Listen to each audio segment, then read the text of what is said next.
इस तरीके से राहुल गांधी की भारत जोड़ो न्याय यात्रा निकल रही है, लखनऊ पहुंच रहे हैं राहुल गांधी। यहाँ की सड़कों पे जिस तरीके का जमावड़ा देखने को मिल रहा है, समर्थक काफी आ रहे हैं। बात कर लेते हैं आपसे, क्या शुभ नाम है आपका? मैं अमित श्रीवास्तव त्यागी हूँ, पूर्व शहर अध्यक्ष लखनऊ कांग्रेस पार्टी। क्या लग रहा है ये जो भारत जोड़ो न्याय यात्रा के लिए जिस तरीके से राहुल गांधी लगातार मेहनत कर रहे हैं, अग्रसर है, क्या इम्पैक्ट पड़ेगा आने वाले चुनाव में? देखिए, आम जनता को जागरूक करना जो इसका बीड़ा उठाया है राहुल गांधी जी ने, मुझे लगता है कि आज आम जनमानस उनके साथ जुड़ चुका है। आज गरीबों, मजलूमों, शोषितों, वंचितों की आवाज बन चुके राहुल गांधी, जननायक बन चुके हैं और हर उस वर्ग का मुद्दा उठा रहे हैं जो इस सरकार से परेशान है। तो सरकार से परेशानी किस बात की है? वो तो गिना रहे हैं कि हमने बड़े काम किए हैं, राम मंदिर जैसा बड़ा मुद्दा जिसको लेके आए थे उद्घाटन कर दिया है बड़े पैमाने पे, और बता रहे 400 से ज्यादा हम सीट लेके आने वाले। क्या कहें? आप भी परिवारदार व्यक्ति हैं, जब आप अपने घर में अपना किचन चलाते होंगे तो गैस सिलेंडर की महंगाई दिखती होगी, दाल कितने में बिक रही है वो दिखता होगा, बिजली की कीमतें लगातार बढ़ाई जा रही हैं वो दिखता होगा, छोटे से बच्चे की फीस कितनी है वो दिखता होगा।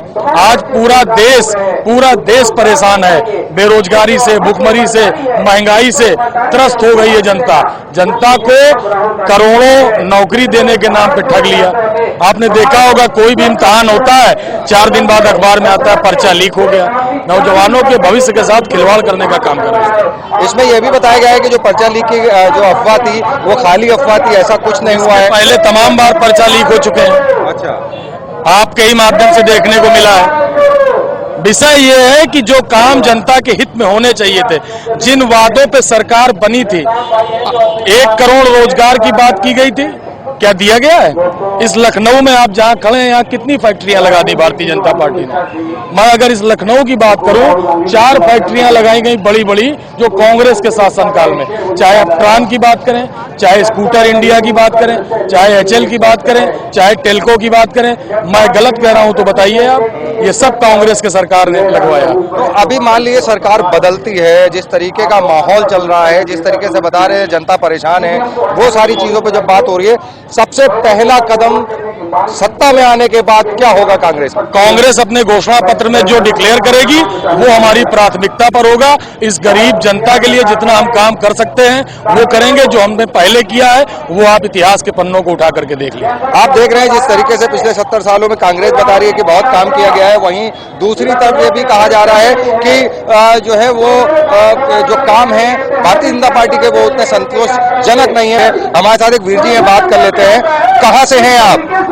हम जिला लखीमपुर खीरी से आए हुए हैं। आप जान रहे हैं किसानों का भी इस टाइम बड़ा आंदोलन चल रहा है, लगातार पंजाब हरियाणा के किसान दिल्ली की तरफ कूच कर रहे हैं। भारतीय जनता पार्टी की सरकार है, क्या आंदोलन है और क्या कहेंगे आप? तख्त बदल देंगे, ताज बदल देंगे, मोदी का राज बदल देंगे। मोदी के कोई भी पसंद नहीं आया। किसानों को मोदी ने मारा, ड्राइवरों को मोदी ने मारा, पढ़े लिखे युवाओं को 18 साल में भर्ती करेंगे, 22 साल में रिटायर कर देंगे, उनको मोदी ने मारा। बाबा साहेब भीमराव अंबेडकर का संविधान बदलने की इनकी तैयारी है। बताओ मोदी किसका सगा हुआ? तभी कह रहा है हम 400 पार, 400 पार। जब मोदी के सभी दुश्मन हो गए, कहां से 400 पार हो जाएगी भाई?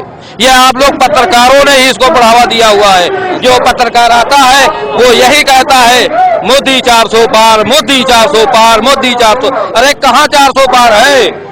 या तो उसमें तुम्हारे बैलेट पेपर से चुनाव हो तो देखना मोदी क्या हालत होती है। क्या है मोदी? तो क्या आरोप है कि क्या जो है मोदी जो सरकार है, जो आप बता रहे बैलेट पेपर से, तो जो EVM से चुनाव कराते हैं इसमें कहीं लोचा है?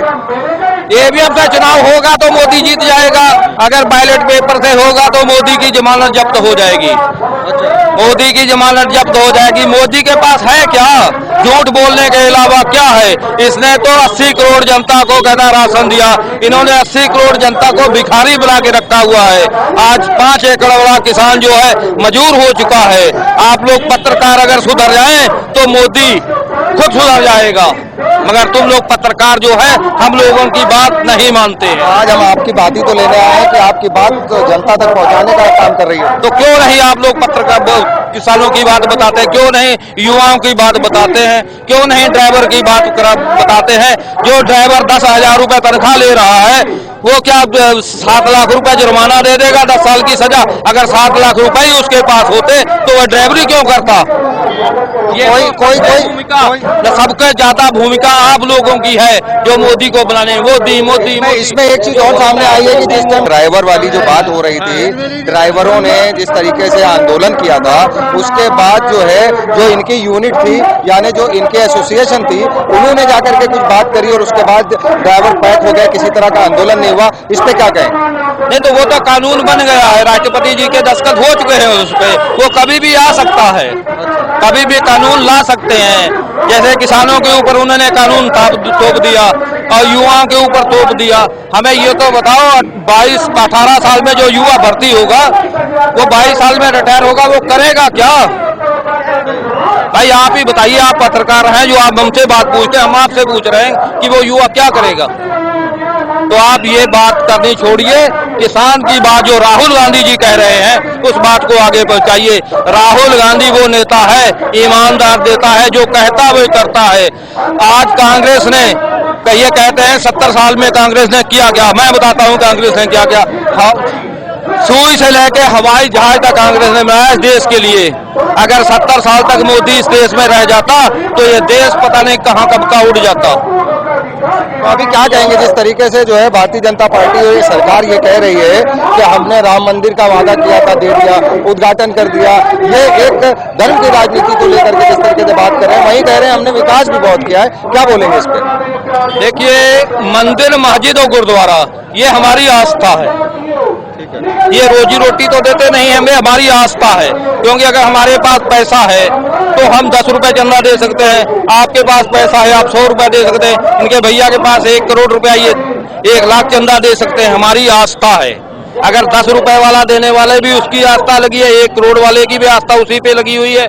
ये मंदिर, मस्जिद और गुरुद्वारे ये हमारी आस्था है, मगर रोजी रोटी जो है वो हमें अपने आप कमाने पड़ेगी। इसके साधन तो सब मोदी ने बंद कर दिए। अच्छा, तो अभी क्या लग रहा है कि जो भारत जोड़ो न्याय यात्रा में जिस तरीके से राहुल गांधी अभी लगातार जो है अग्रसर हैं, पैदल चल रहे हैं, मेहनत कर रहे हैं, क्या रिजल्ट आने वाला है? राहुल गांधी बहुत ही अच्छी वोटों से जीतेंगे, बहुत ही सांसद इनके करीब 350 से पार हम लोग करेंगे। अच्छा, राहुल गांधी एक अच्छा नेता है। राहुल गांधी के लिए हिंदू, मुस्लिम, सिख, ईसाई किसी भी धर्म का आदमी राहुल के साथ जुड़ा हुआ है। एक बात आप याद रखना, जिसके साथ हर धर्म का आदमी जुड़ जाए वो आदमी हमेशा जीतता है। राहुल गांधी को अब हराना नामुमकिन है। अगर ईवीएम से चुनाव होगा तो भले कुछ हो जाए, ईवीएम बिल्कुल बंद किया जाना चाहिए, ईवीएम पे बैन लगना चाहिए। हमारे सुप्रीम कोर्ट को भी कहना चाहिए, क्यों नहीं सुप्रीम कोर्ट इसका संज्ञान में लेता? भाई क्या है, सुप्रीम कोर्ट हमको क्या जेल में डाल देगा? हमारा भी बोलने का अधिकार है। आप जज बैठे हुए हैं, ये पब्लिक ने आपको जज बनाया है। हमारी उच्च न्यायालय अदालत से हमारी गुजारिश है, हाथ जोड़ कर गुजारिश है, आप बड़े सम्मानित हैं, नागरिक हम भी हैं, नागरिक एक मोदी भी नागरिक है, तो आप उस अगर हमारी 125 करोड़ जनता, 1 करोड़ 25 करोड़ जनता जो ये बात कह रही है कि ईवीएम से नहीं चुनाव होना चाहिए, क्यों ईवीएम से चुनाव आप करा रहे हैं, बैलेट पेपर क्यों नहीं कराते? तो क्या कह रहेंगे? आखिरी बात, क्या नाम है आपका और आप कहाँ से हैं? हम जगजीत सिंह, सरदार जगजीत सिंह, मूड़ा स्वारण, जिला लखीमपुर खीरी से हैं। तो आप देख रहे थे किस तरीके से आज किसानों की बात हो रही है, कुछ और कहना चाह रहे हैं? जी बताइए। हाँ जी, अगर मोदी जी को हमारी बातें ना पसंद आई तो मुकदमा भी लिख दे, हमें उससे डर नहीं है।